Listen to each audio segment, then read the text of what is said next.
بسم اللہ الرحمن الرحیم۔ میں ہوں ملک ناصر اوان اور آپ دیکھ رہے ہیں المرجان وائس۔ ناظرین گرامی، آج ہم آپ کے لیے ایک 12 سالہ بچے کی ولادت کا واقعہ لے کر آئے ہیں کہ جو اللہ کی محبت میں اتنا متغرق ہوا اور پھر اسے کسی چیز کا ہوش نہ رہا۔ ایک بزرگ فرماتے ہیں کہ میں 1 سال سخت ترین گرمی کے زمانہ میں حج کو چلا۔ لو بڑی شدت سے چلتی تھی۔ ایک دن جب کہ میں وسط حجاز میں گیا، اتفاقاً قافلہ سے بچھڑ گیا اور مجھے کچھ غنودگی سی آ گئی۔ جب آنکھ کھلی تو مجھے اس جنگل بیابان میں ایک آدمی نظر آیا، تو میں جلدی اس کی طرف چلا۔ دیکھا تو ایک کم سن لڑکا تھا جس کی داڑھی بھی ابھی نہ نکلی تھی اور اس قدر حسین کہ گویا 14ویں رات کا چاند ہے، بلکہ دوپہر کا سورج۔ اس پر ناز و نعمت کے کرشمے چمک رہے ہیں۔ میں نے اس کو سلام کیا۔ اس نے کہا، ابراہیم۔ وعلیکم السلام۔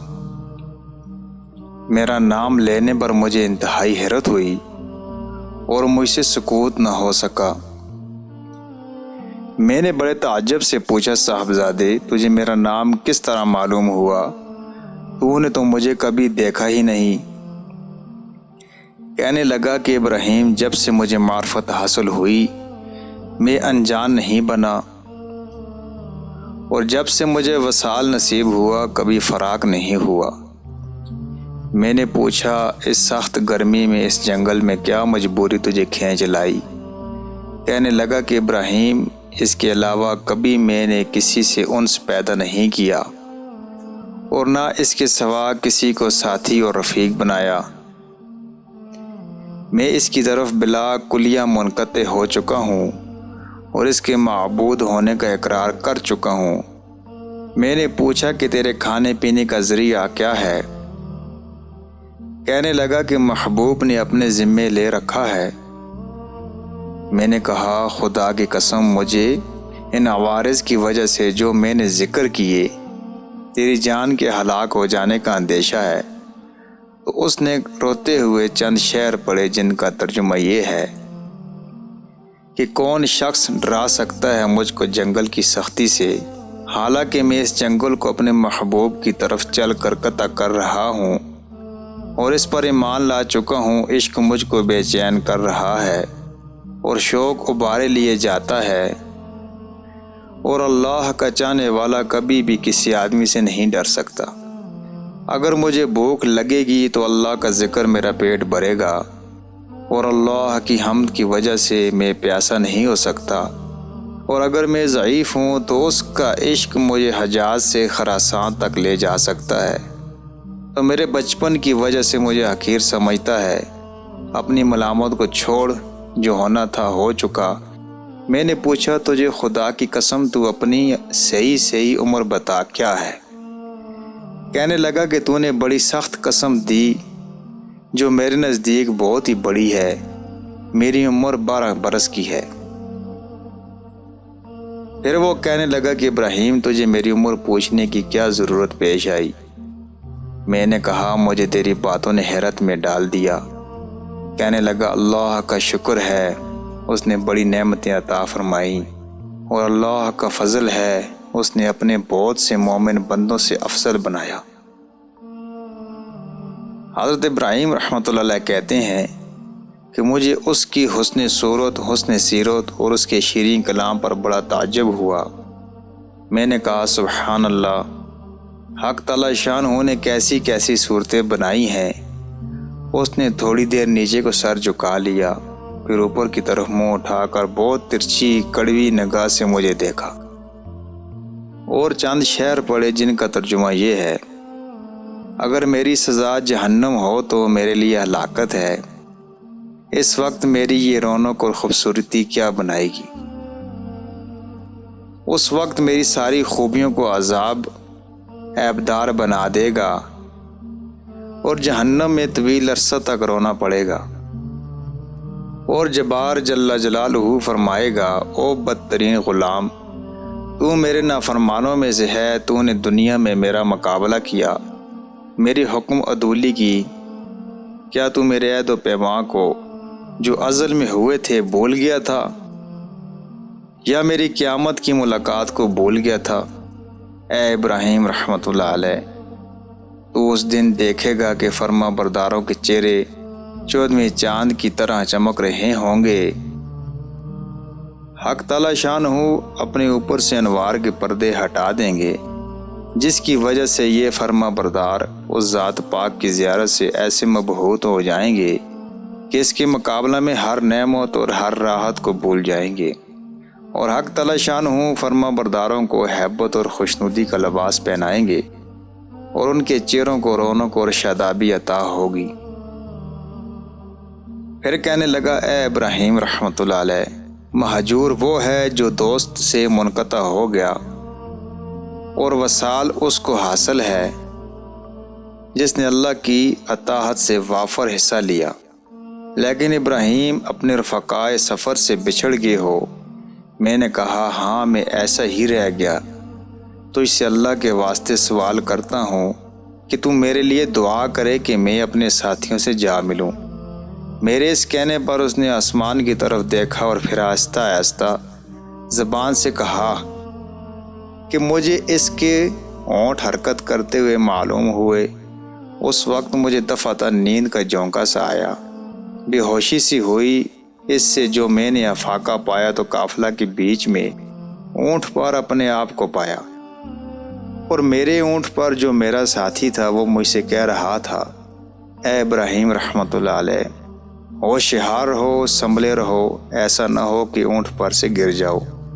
اور اس لڑکے کا مجھے کچھ پتہ نہ چلا کہ وہ آسمان پر اڑ گیا یا زمین کے اندر اتر گیا۔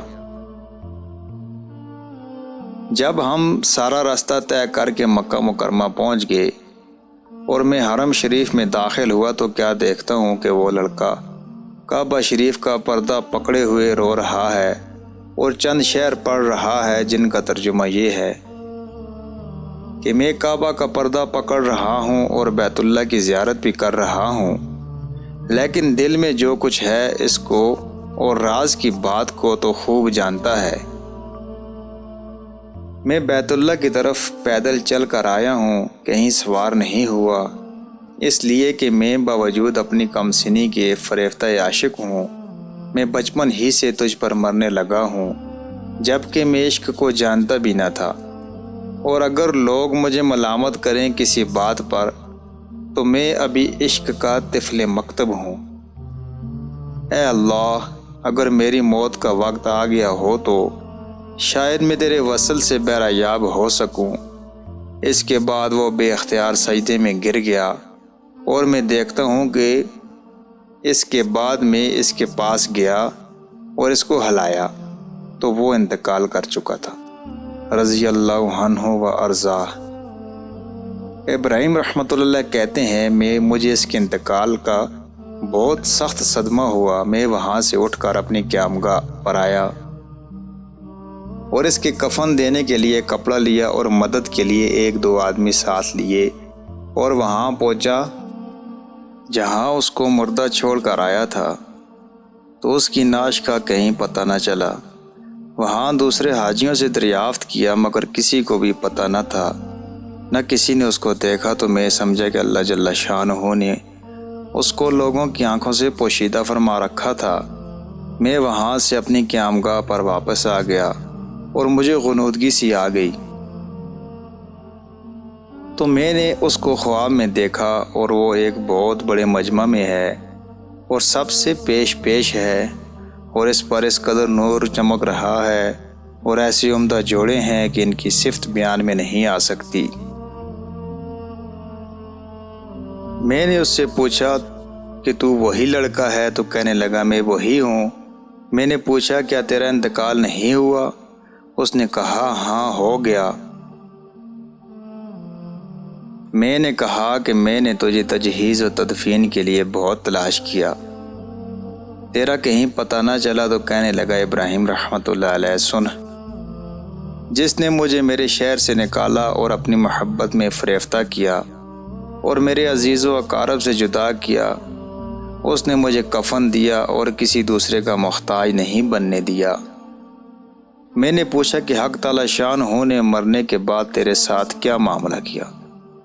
تو اس نے کہا اللہ جل شان نے مجھے اپنے سامنے کھڑا کیا اور فرمایا کہ تو کیا چاہتا ہے؟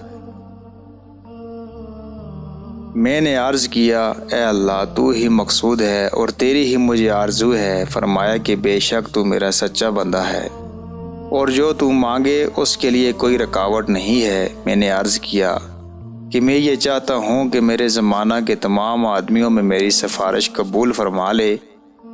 ارشاد ہوا کہ ان سب کے بارے میں تیری سفارش مقبول ہے۔ ابراہیم رحمۃ اللہ علیہ کہتے ہیں کہ اس کے بعد اس لڑکے نے خواب میں مجھ سے رخصتی مصافحہ کیا اور میں نیند سے بیدار ہو گیا۔ میں نے اپنے حج کے جو ارکان باقی تھے وہ پورے کیے، لیکن اس لڑکے کی یاد سے اور اس کے رنج سے میرے دل کو قرار نہ تھا۔ میں حج سے فارغ ہو کر واپس ہوا، لیکن راستے میں سارے قافلے والے یہ کہتے تھے کہ اے ابراہیم رحمۃ اللہ علیہ، تیرے ہاتھ کی مہک سے ہر شخص حیران ہے کہ کیسی خوشبو آ رہی ہے۔ اور اس واقعہ کے نقل کرنے والے کہتے ہیں کہ مرنے تک حضرت ابراہیم رحمۃ اللہ علیہ کے ہاتھوں میں سے وہی خوشبو آتی رہی ہے۔